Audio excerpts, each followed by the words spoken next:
إبراهيم إنك حميد مجيد اللهم بارك على محمد وعلى آل محمد كما باركت على إبراهيم وعلى آل إبراهيم إنك حميد مجيد۔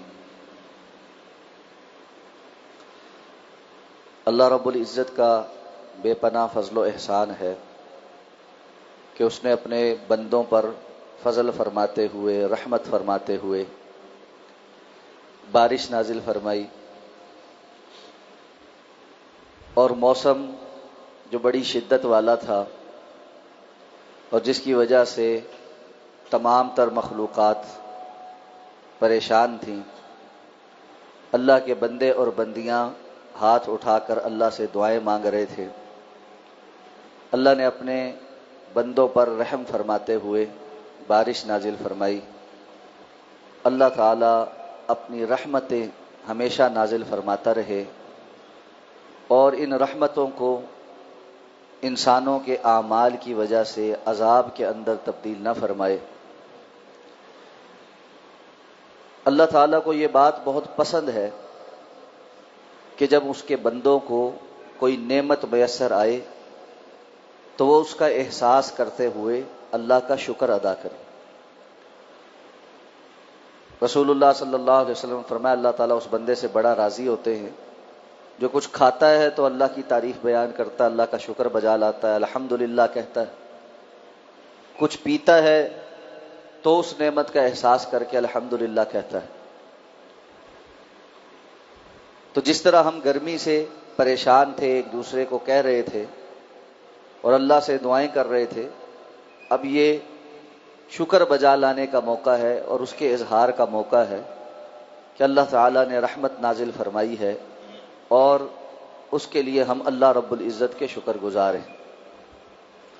رسول اللہ صلی اللہ علیہ وسلم کے متعلق آتا ہے کہ جب آپ بادلوں کو امڑتے ہوئے آتا دیکھتے تو آپ کا چہرہ جو ہے وہ متغیر ہو جاتا، آپ پریشان ہو جاتے،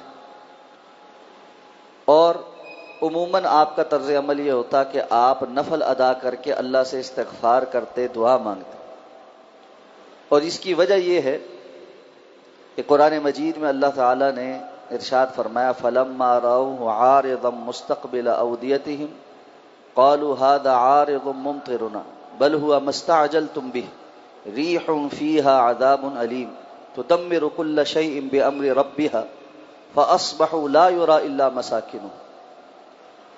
قوم عاد پر جب عذاب آیا تھا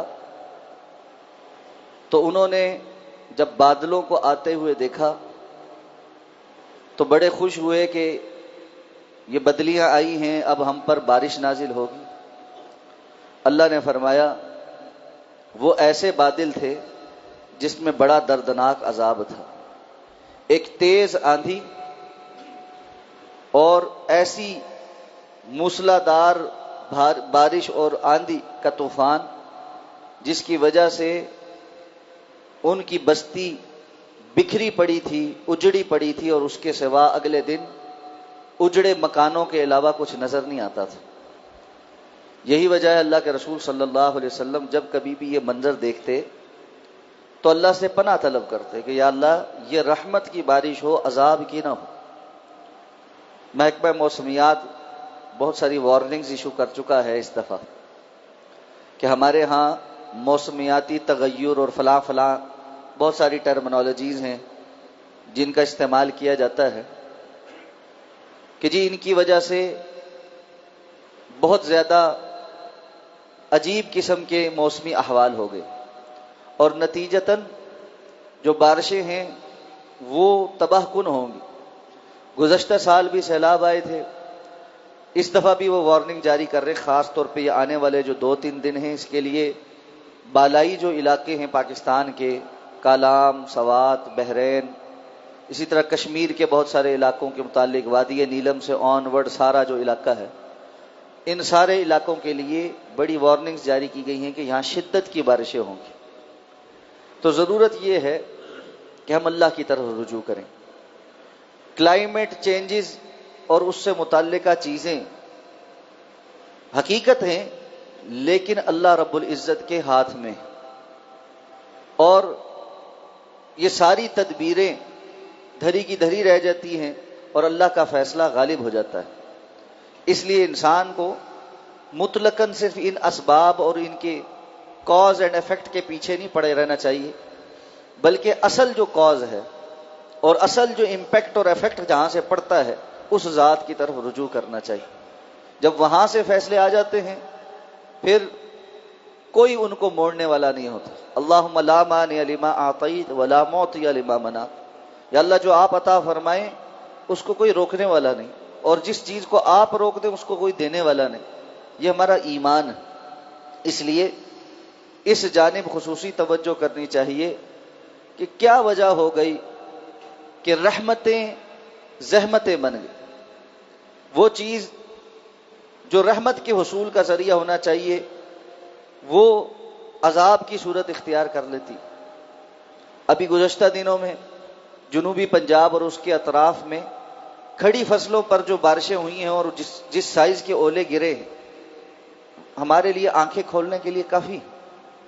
اللہ تعالیٰ قرآن مجید میں ارشاد فرماتے ہیں اولا یرون انہم یفتنون فی کل عام مرۃ او مرتین ثم لا یتوبون ولا هم یذکرون. کیا یہ دیکھتے نہیں ہیں کہ ہر سال ہم ایک مرتبہ یا دو مرتبہ یا اس کم و بیش ان کو مختلف قسم کی فتنوں میں مبتلا کرتے ہیں، آزمائشوں میں مبتلا کرتے ہیں، امتحانوں میں مبتلا کرتے ہیں. ثم لا یتوبون ولا هم یذکرون. پھر بھی نہ یہ توبہ کرتے ہیں نہ نصیحت پکڑتے ہیں. تو من حیث القوم ہمیں توبہ کرنے کی بھی ضرورت ہے اور نصیحت پکڑنے کی بھی ضرورت ہے. ہمارا نچلا طبقہ بھی فراڈی ہوا ہے اور بڑا بھی فراڈی ہے. جس کا جتنا بس چلتا ہے وہ اتنی ڈنڈی مارتا ہے. ریڑی والا 1 کلو کے اندر آدھے سیر کی ڈنڈی مار سکتا ہے وہ بھی مارتا ہے، اور جو اوپر کرسی پہ بیٹھا ہے وہ اربوں کے کک بیکس لے سکتا ہے، وہ اربوں کے کک بیکس لیتا ہے. تو کس کو روئیں اور کس کو سیدھا کریں؟ صرف یہی کر سکتے ہیں کہ اپنی جانب توجہ کریں اور دوسروں کو اس کی نصیحت کریں کہ بھائی اپنا اپنا آپ ٹھیک کرو اور اپنا اپنا معاملہ اللہ کے ساتھ سیدھا کرو. ام المومنین حضرت عائشہ صدیقہ رضی اللہ تعالیٰ عنہ تشریف فرماتی اللہ کے رسول صلی اللہ علیہ وسلم نے قیامت کے قرب میں مختلف عذابوں کا ذکر کیا. ان میں سے ایک عذاب یہ بھی تھا کہ قیامت کے قرب میں مختلف لوگ زمین میں دھسا دیے جائیں. پورے علاقے پورے جہاں پر لوگ جمع ہوں گے وہ زمین میں دھس جائیں گے اور اللہ ان کو زمین میں زندہ دبا دے گا. تو ام المومنین حضرت عائشہ صدیقہ نے ارشاد فرمایا اللہ کے رسول صلی اللہ علیہ وسلم ممکن ہے کہ ان میں کچھ لوگ ایسے بھی ہوں جو زبردستی وہاں لائے گئے ہوں، یا ان کے ساتھ ان غلط کاموں میں متعاون تو نہ ہو لیکن اپنا کام کاروبار کرنے کے لیے کوئی چیز بیچنے کے لیے کوئی گزرتے ہوئے وہاں سے گزر رہا ہو، تو کیا اس پر بھی وہ عذاب آ جائے؟ آپ نے فرمایا جب اجتماعی طور پر خرابیاں ہو جاتی ہیں پھر ایسے عذاب آتے ہیں جس میں ہر کوئی لپیٹ میں آتا ہے، لیکن قیامت کے روز ہر شخص اپنی نیت کے ساتھ اٹھے گا. اس لیے کچھ نہیں تو میری اور آپ کی اپنی اپنی اصلاح کی فکر اللہ کے ہاں تو ہمیں سرخرو کرے. دنیا میں تو جو معاملات چل رہے ہیں والعیاذ باللہ اللہ ہم سب کو ہدایت عطا فرما دے، لیکن اگر یہاں کچھ نہیں ہو سکتا آخرت تو بچائی جا سکتی، اور وہ سب سے قیمتی چیز ہے جس کا بچانا مقصود ہے. دنیا نے تو بہرحال گزر جانا ہے، لیکن معاملہ الٹ ہے. جتنی دنیا بچانے کی فکر ہے اس کے مقابلے میں آخرت کی کوئی فکر نہیں. حالانکہ آخرت ابدی ہے، والآخرۃ خیر وابقی. اللہ فرماتے ہیں بل تؤثرون الحیات الدنیا، تم دنیا کی زندگی کو زیادہ فوقیت دیتے ہو، جبکہ اصل کیا ہے؟ آخرت خیر بھی ہے، زیادہ بہتر بھی ہے اور ہمیشہ باقی رہنے والے بھی. تو جو چیز زیادہ ہو اور ہمیشہ رہنے والی ہو اس کی فکر ہونی چاہیے، یا جو عارضی ہو اور ختم ہونے والی. عقل کا تقاضا تو یہی ہے کہ جو مستقل رہنے والی اور زیادہ بہتر ہو اس کی زیادہ فکر کی جائے. اس لیے توجہ کرنے کی ضرورت ہے. اسی طرح رسول اللہ صلی اللہ علیہ وسلم بارش میں نہاتے بھی تھے، یہ بھی اللہ کے رسول کی سنت ہے.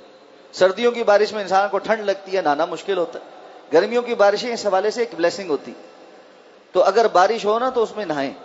اللہ کے رسول صلی اللہ علیہ وسلم کے متعلق آتا ہے صحابہ نے فرمایا بارش شروع ہوئی نا تو آپ نے اپنے کندھے سے کپڑا ہٹا دیا اور آپ نا بارش میں نہانے لگے. صحابہ نے آپ سے پوچھا اللہ کے رسول آپ بارش میں نہا رہے ہیں؟ آپ نے فرمایا میں اس لیے اس میں نہا رہا ہوں، یہ ابھی ابھی اپنے رب کی طرف سے آئی.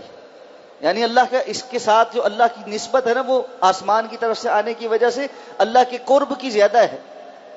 تو آپ صلی اللہ علیہ وسلم نے اس بات کو پسند فرمایا کہ جو چیز آسمان سے آ رہی ہے ابھی ابھی تازی، اس سے میں اپنا حظ اٹھاؤں، اپنا حصہ لوں.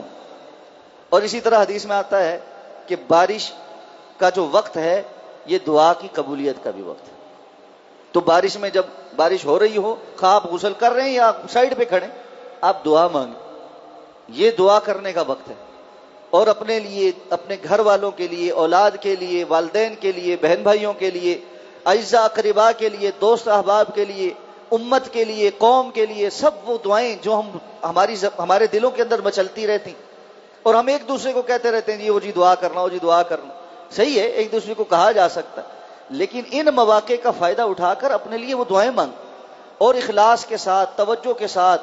یا اللہ جہاں آپ اس وقت ہمارے تمام تر کمیوں اور کوتاہیوں کے باوجود اپنا فضل اور رحم فرماتے ہوئے بارش نازل فرما سکتے ہیں، یا اللہ میرے مالک تو آپ یہ بھی تو کر سکتے ہیں، میرے مالک آپ یہ بھی تو عطا فرما سکتے ہیں، آپ میرے گناہ بھی تو اسی طرح دھو سکتے ہیں.